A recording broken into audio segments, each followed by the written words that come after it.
French counterpart. Roland Lescure, the German Vice Chancellor and Minister of Finance, Lars Klingbeil, has expressed Europe's readiness to take countermeasures if US President Donald Trump follows through on his tariff threats concerning Greenland. Let's listen in. Und Frankreich sind einig, wir lassen uns nicht erpressen. Es wird eine geschlossene, eine deutliche Antwort Europas geben und wir bereiten jetzt mit unseren europäischen Partnern geschlossene Gegenmaßnahmen vor. Für den Fall bereiten wir sie vor, dass Präsident Trump seine Zolldrohung aufrechterhält. Klingbeil emphasized that both countries would not back down from protecting their economic interests, warning that any attempt to impose tariffs on Greenland would prompt strong responses from the European Union. This comes after Trump's previous threats to impose tariffs on Greenland, which has sparked considerable tension between the US and key European allies. All right, now my colleague, viewers, Sander Van Hoon, who is a European Union journalist from Amsterdam, joins me in this discussion. Sander, thanks very much for joining me in this discussion. Firstly, what's your opinion of the fact that Donald Trump wants the invitees, to pay a sum of money as far as the peace plan is concerned? And how do you see the resistance that's coming now against US President Donald Trump on his bid to acquire Greenland from the European nations? Well, they are fed up with Washington, but that's basically what you hear in the quarters of Brussels. They want to make a stand more than they did in the last round of discussions about the trade war. Then the message was we want to appease Donald Trump, not make him angry.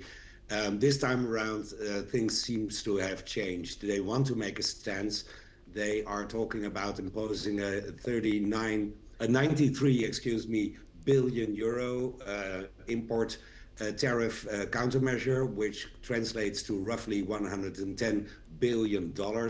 And that's a package basically that was there when they discussed the trade agreement last time. So it's there and it can be quickly implemented. European Parliament, for example, is threatening to hold off ratifying a trade deal that was struck with the United States. So the European Union, more than last time, is trying to make a stance.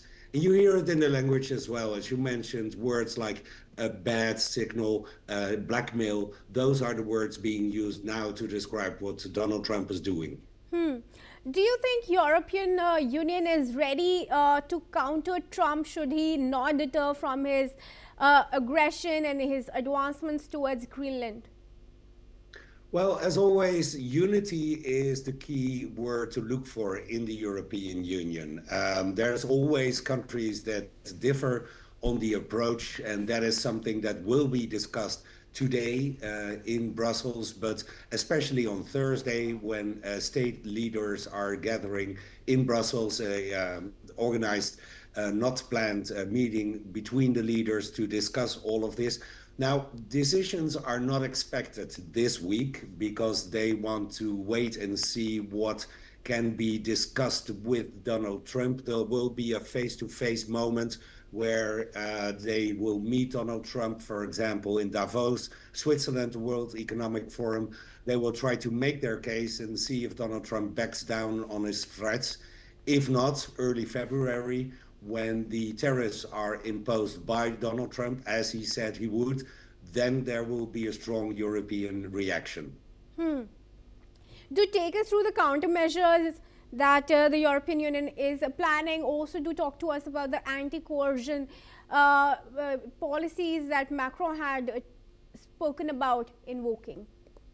Well, that's called the bazooka here in Brussels. Yeah. And that means that basically whole sectors of the American market can be blocked from entering the European joint market. So that will be like really a bazooka, a strong measure, because basically you prevent them from trading in this huge economic bloc that is the European Union.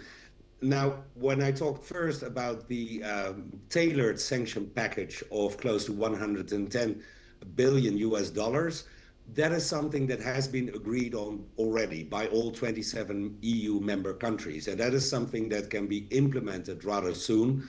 Using this bazooka, on the other hand, is a whole different measure that will have to be discussed among European leaders, and then cracks will become clear. And that is something that they want to avoid because they agree on one thing, that is that strong language is necessary right now. For strong language, you need unity.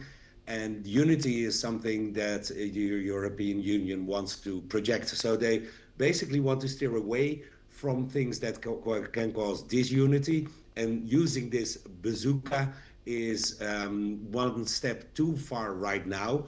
But the words of Donald Trump when it comes to Greenland have driven Europe closer together already. So if he continues on that path, using this bazooka further down the line may well be an option. All right, sure. Sander, thanks very much then for joining me in this discussion. Viewers, now moving ahead, let's also tell you that the Kremlin has said that Russian President Vladimir Putin has been invited to join US President Donald Trump